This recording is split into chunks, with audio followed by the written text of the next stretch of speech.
Boa noite, mais uma semana iniciando e de acordo com a proposta que realizamos de reflexões em torno do Evangelho, nós vamos continuar o capítulo 7 do livro Boa Nova, psicografia de Francisco Cândido Xavier, e que ainda aborda o assunto relacionado ao luta contra o mal. Fizemos esse título no dia de hoje baseados numa fala de Jesus. E para retomarmos, quem está acompanhando o livro, ele está um trechinho antes da parte final. Nós vamos retomar com uma pergunta do apóstolo Tadeu direcionada a Jesus. Senhor, disse Tadeu, vossos raciocínios me iluminam o coração.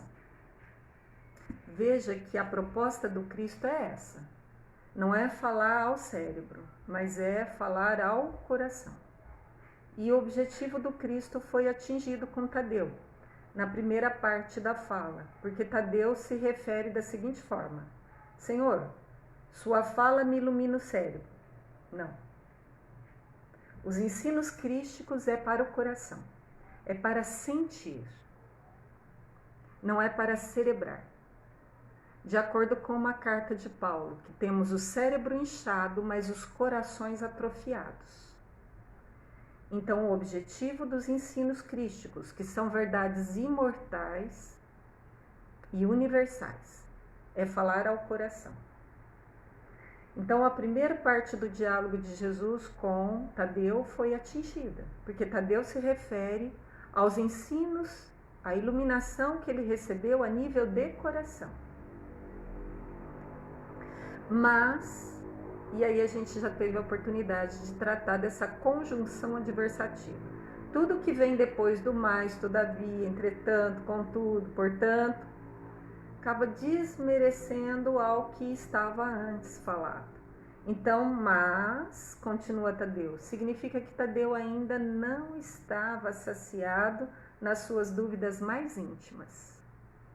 E continua Tadeu, mas terei errado externando meus sentimentos de piedade pelos espíritos malfazejos? Veja que a fala de Tadeu tem muito a ver conosco. A gente se justifica com algo que aparentemente está correto. Parece que Tadeu está movido de íntima compaixão em se preocupar com os inimigos malfazejos. Então, continua Tadeu para argumentar e fazer valer a sua opinião. Veja se não é bem nós. Por trás de uma pretenso interesse pelo movimento do irmão. Por trás de uma aparente preocupação, e olha só a palavra, ocupar-se antes de acontecer, preocupação, movido de sentimentos perante a sociedade, seria movimentos até justos, sentimentos, movimentos até lídimos, verdadeiros, mas veja bem depois a resposta de Jesus. Mas vamos continuar na pergunta de Tadeu. Eu terei errado se eu estava me movimentando por piedade, por aqueles espíritos do mal, malfazejos? Não devemos então convocá-los ao bom caminho? Então veja bem a colocação de Tadeu. Aparentemente muito justa. Olha só, nos convocando a ter um nível de discernimento maior do que aquele que a gente normalmente tem. Não é justo o meu movimento de alma, de querer convocar os espíritos do mal e transformá-los de uma hora para outra. Não é isso que a gente quer? Vamos ver a resposta de Jesus? Toda intenção excelente será levada em justa conta no céu. Mas, olha só, mas também usado por Jesus. Então, todo movimento, intencional Então, movimentado por uma intenção justa, verdadeira, boa, será considerado. Porém, precisamos compreender que não se deve tentar a Deus. Uma palavra forte de Jesus, não é? Não se deve tentar a Deus. Em que está baseado Jesus para nos dar essa resposta? Vamos nos relembrar dos nossos diálogos anteriores, na qual levamos a efeito essas reflexões aqui da fala de Jesus. Primeiro, quem é que comanda a terra? Somos nós ou é Deus nosso Pai?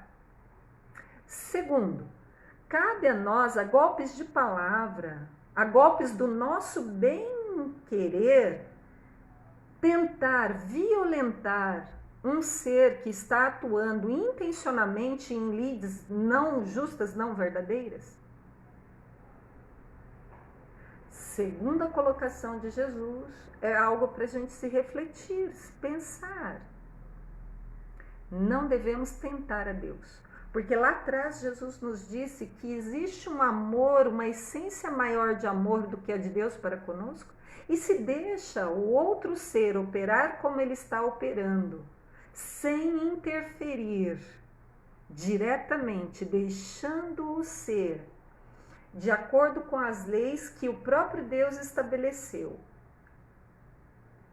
E nós querermos mudar essas leis a nosso bel prazer, querendo que seja no nosso tempo e não no tempo de Deus e nem no tempo da criatura de operar nas lides do mal, escolhendo fazer isso e, portanto, recebendo disso as consequências. Se nós queremos adiantar o tempo de Deus, isso não é tentar a Deus? Não estamos falando aqui, como disse Jesus, de intenções, como ele diz aqui, excelente. Não estamos falando disso. Não estamos falando em não agir e não atuar quando esteja na nossa alçada. Mas, quando foge da nossa alçada de exemplificação para aquele ser, para que seja referência, para que ele mude de vida, e aí nós tenhamos que usar outros artifícios para tentar arrancar ele da posição em que ele está, se esses outros artifícios não está agindo com violência para com o livre-arbítrio do outro. Eis o nosso grande desafio. Respeitar o tempo de cada um, respeitar as leis de Deus, fazermos o que está ao nosso alcance, sem, no entanto, interferir, violentar, lesar o livre-arbítrio do outro. É para refletir, né? Por isso essa palavra forte de Jesus para com Tadeu, que quer adiantar tudo no seu tempo do jeito dele. Vou ler de novo. Precisamos compreender que não se deve tentar a Deus. O que é trabalho de Deus? E a gente quer interferir, isso é ingerência. O que diria de um proprietário de uma grande indústria cujo seu gerente reorganizasse a ordem do chefe, do patrão, do dono, a seu bel prazer? Não falaríamos que é ingerência? É a mesma situação aqui. Fazer o que nos cabe é justo, é lídimo, é excelência. Mas extrapolar o nosso nível de ação, aí é tentar a Deus. Continua Jesus na resposta. Tenho aceitado a luta como o Pai me envia, e tenho esclarecido que a cada dia basta o seu trabalho. Deu ideia?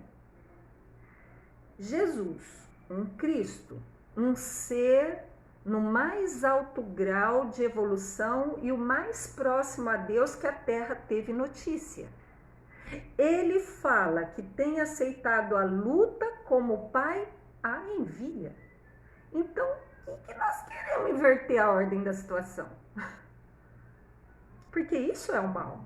Inverter a ordem natural das coisas. Eis o mal.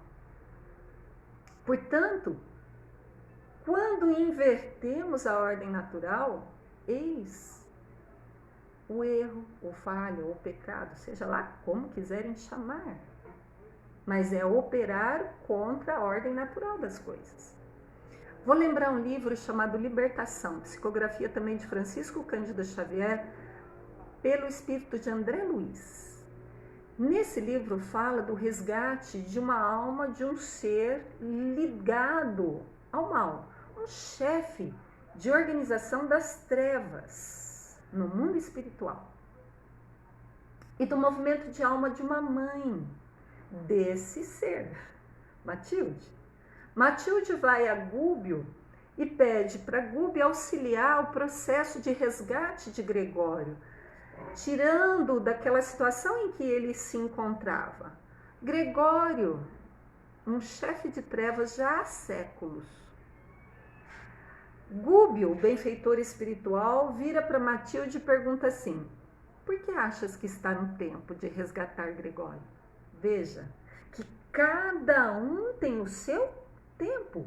Gúbio não iria tentar a Deus cedendo simplesmente ao movimento de alma de mãe, interferindo por um filho de coração. Gúbio pergunta então a Matilde qual é o sinal de que estava na hora de resgatar Gregório. Entenderam? O tempo, quem define é a individualidade. Pode ser agora ou daqui a milênios. O que é tempo perante a eternidade? Um breve sopro. O que é? Pode ser milênios, 2 milênios, 3 milênios, 5 milênios, diante de algo que nunca terá fim. Entenderam a relação temporal? E só para matar a curiosidade, Matilde disse para Gúbio: vejo nele um leve tédio. Entendeu qual é o sinal de um ser que está pronto para mudar? Quando ele cansa de operar nas mesmas bases. Eis o sinal. Continua Jesus na inquirição de Tadeu se não é justo querer adiantar o processo de trazer os espíritos malfeitores para o bem. Nunca reuni, disse Jesus, o colégio dos meus companheiros para provocar as manifestações dos que se comprazem na treva. Entendeu?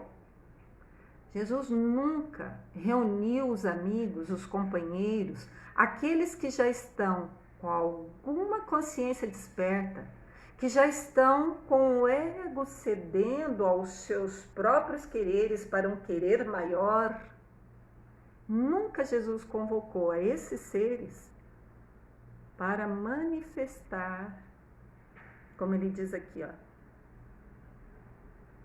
para provocar a manifestação dos que se comprazem na treva. Entendeu por que eles permanecem na treva? Porque há um prazer, há uma alimentação, ainda há um ganho. O indivíduo, o ser, só permanece em um campo de ação, de pensamento, de sentimento, se ele tem um ganho disso. Então, Gregório permanecia como chefe das trevas porque ele tinha ainda um ganho nisso. Esse ganho já estava começando a ceder. A sensação de que esse ganho já não era tão compensatório. Por isso o tédio. Deu uma ideia de qual é o momento psicológico para que a gente venha discernir quando é que eu tenho que entrar e quando é que eu tenho que respeitar? Observar os sinais. Não sermos afoitos. Na verdadeira entendimento daquela carta de Paulo, é urgente, mas não é atropelado. Porque atropelado é agir com violência e Deus não faz isso para com suas criaturas. Então, porque eu quero tentar a Deus e eu fazer com minhas próprias mãos. Tem uma ideia? Mas vamos continuar na fala de Jesus. Reuni os companheiros, né, do colégio apostólico e todos aqueles que se sintonizavam com os ensinos crísticos, reuni-os em todas as circunstâncias. Então, sempre me reuni em todas as circunstâncias e oportunidades, suplicando para o nosso esforço a inspiração sagrada do Todo-Poderoso. Então, presta atenção. Toda vez que se reunia Jesus com os discípulos, com aqueles que sintonizavam, com o ego já querendo não se valer por conta própria, mas ceder a uma ordem superior. Quando se reúne com esses companheiros, não é para convocar as trevas, mas sim para a sagrada inspiração do Todo-Poderoso. Ou seja, para fazer valer, para compreender, para sentir e para agir de acordo com as leis maiores. Ou seja, não ficar tentando a Deus. Então, nós não vemos em Jesus, como alguns podem pensar, nossa, então eu tenho que ficar parado, tenho que ficar quieto. Não. Diante do mal que se avoluma, o que fazia Jesus? Se reunia para a inspiração sagrada do Todo-Poderoso. Entendeu? Em vez de combater as trevas, fazia luz. Vamos traduzir em mineirês? Comia pelas beiradas. Naquilo que não pode e não é da alçada interferir, façamos em nós, nas circunstâncias que temos, com as ferramentas possíveis, de acordo com o nosso grau de consciência desperta. Alinhemo-nos com as ordens superiores da vida, fazendo luz para trazer as trevas, referencial para poderem escolher diferente. Porque só vai haver movimento de alma diferente de um ser que opera nas lides do mal quando ele quiser. Porque existe uma lei aqui chamada livre-arbítrio. E nem Deus violenta as leis que ele faz. Agora nós, achando-nos mais do que Deus, invertemos a ordem natural dessas coisas e queremos que prevaleça a nossa vontade. É uma insanidade que devemos estar atentos a nós mesmos, não ao outro. Na justa colocação de vermos o cisco no olho do outro e não vermos a trave que nos dificulta ter uma visão maior das circunstâncias. Continua Jesus. O adversário é sempre um necessitado que comparece ao banquete das nossas alegrias e por isso, embora não o tenha convocado, convidando somente os aflitos, os simples e os de boa vontade, nunca lhe fechei as portas do coração, encarando a sua vinda como uma oportunidade de trabalho, de que Deus nos julga dignos. É bonito ler o parágrafo todo porque nos dá uma visão de dimensão, mas é extremamente instrutivo subdividir em pequenos trechos para trazer a luz da nossa compreensão, que ainda é meio obscurecida pelas nossas ilusões, pelos nossos egos. Então vamos lá. Primeiro situa quem que é o adversário. Quem que é o adversário perante o Todo-Poderoso, perante a ordem superior da vida. É um necessitado. Sim. Por quê? Porque não existe nenhum ser fadado ao mal pela eternidade. Senão Deus não seria justo. Então, ele é em condição passageira, provisória, mesmo que esse provisório demore milênios, mas é provisório. Então, se ele está operando no mal, inconscientemente das suas ações, ele é um necessitado. Segunda caracterização de Jesus, mas segunda Yara não. Ele comparece ao banquete da nossa alegria, ou seja, ele vem na nossa vida quando estamos operando nas lides do bem, do belo, do harmonioso, eles aparecem, não são convocados, mas as circunstâncias da vida traz. Embora não tenha sido convocado. Porque o que nós convocamos, qual é as bases que nós temos que operar, é com os aflitos, com os simples e com os de boa vontade. Eis o nosso material de trabalho. Os que operam no mal, os desviados da ordem natural das coisas, eles aparecem circunstancialmente, não que eu convoquei. E quando aparecerem, nunca fechar as portas do coração. Porque às vezes eles aparecem nas nossas vidas, seja encarnados ou desencarnados. Desencarnados pode ser um obsessor, encarnado pode ser um obsessor também. Mas aí eles vêm na forma de família, no ambiente de trabalho, dentro da coletividade que estamos inseridos, vizinho. Alguém que eu encare aí na via pública, principalmente no trânsito. E aí, como agir? Abrir as portas do coração. Não feche as portas do coração.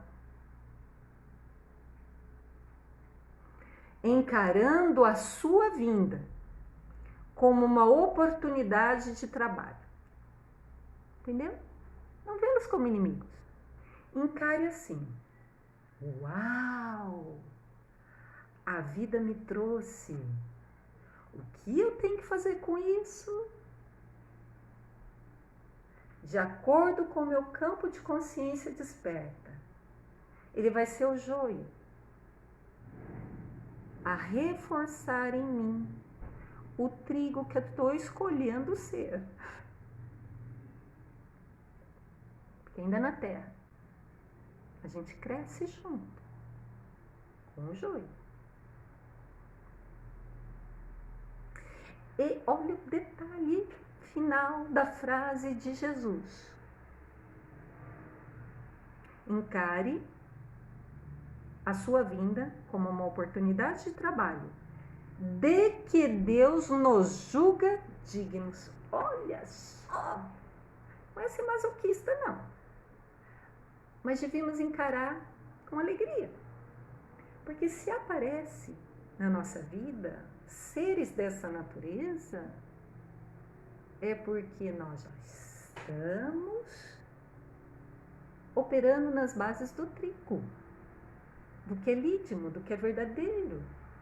E Deus nos julga capazes, dignos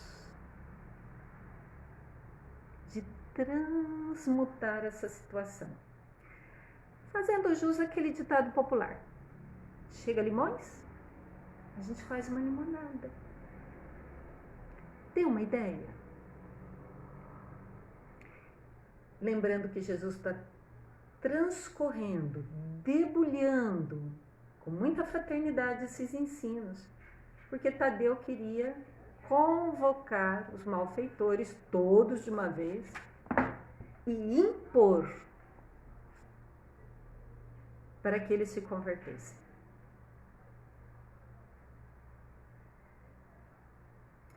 O apóstolo humilde sorriu, Tadeu sorriu, saciado em sua fome de conhecimento. Porém, acrescentou, olha a conjunção adversativa. Estava satisfeito, Tadeu, ou ainda não? Como todos nós. Parecemos crianças que ficamos testando os pais. Até onde pode se fazer valer a minha vontade e não a vontade do pai. Preocupado com a impossibilidade em que se via de atender eficazmente a vítima que eu procurara. Vou esclarecer aqui quem não participou dos outros estudos e reflexões. Tadeu teve essa ideia de convocar todos os espíritos malfazejos e impor a eles uma evolução, uma luz, porque uma senhora procurou Tadeu, daquelas que estava endemoniada, e Tadeu não deu conta de evangelizar o espírito imundo, que é assim que se fala no Evangelho. Aquele ser que opera nas bases do mal, da ignorância. E Tadeu não deu conta. Não deu conta. E Jesus fazia isso com tanta facilidade.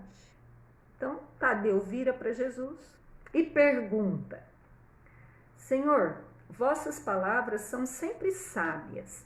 Entretanto, de que necessitarei para afastar as entidades da sombra, quando o seu império se estabeleça nas almas? E é o título da nossa reflexão de hoje. O que eu preciso para afastar aqueles seres, aquelas individualidades que operam no mal e que chegam até mim, como chegou daquela mulher obsediada e que eu não dou conta?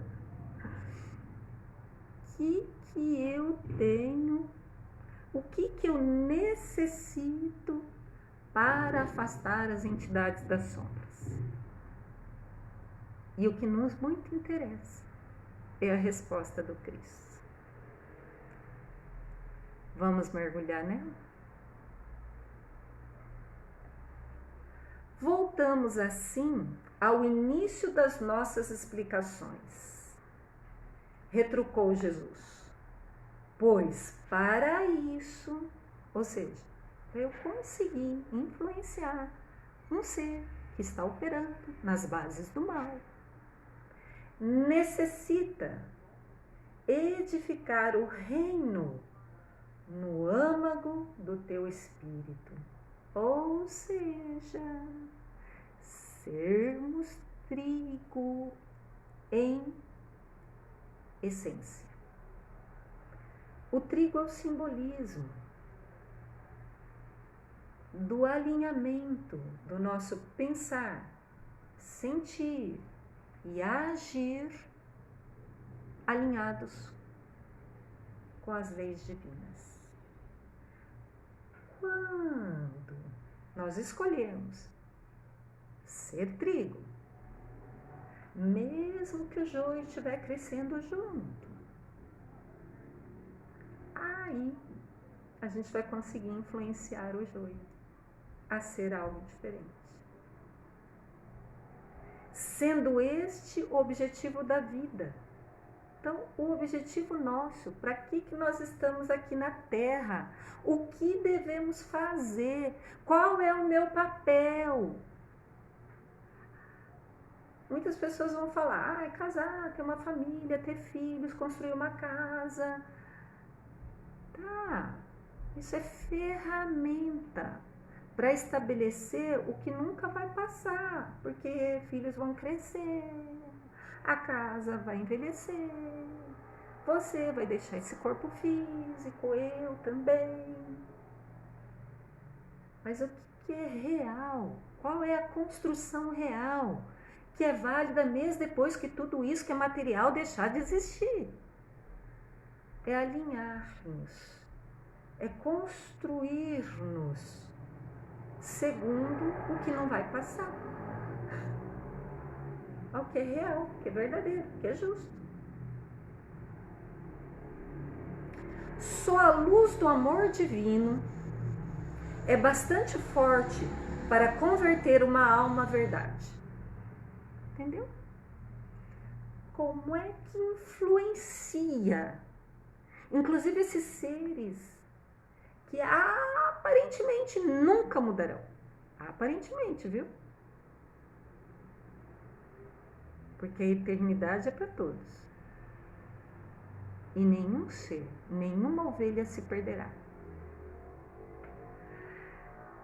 O que é necessário? Amor divino. Tanto é que nas obras de André Luiz, nós temos vários casos de seres que operam no mal numa grande intensidade, a ponto da gente achar que nunca vão mudar. E aí, quem que consegue, por exemplo, resgatar Gregório das Trevas? Irmã Matilde. Vamos ver em outros movimentos. André Luiz, como benfeitor espiritual, num contexto ali, tentando dissuadir um obsessor bastante ferrenho. E André Luiz fala assim, vamos lá conversar com ele. Aí o benfeitor fala assim, nós não temos recursos suficientes para levar grau de consciência a um outro ser ferrenhamente enfranhado no mal.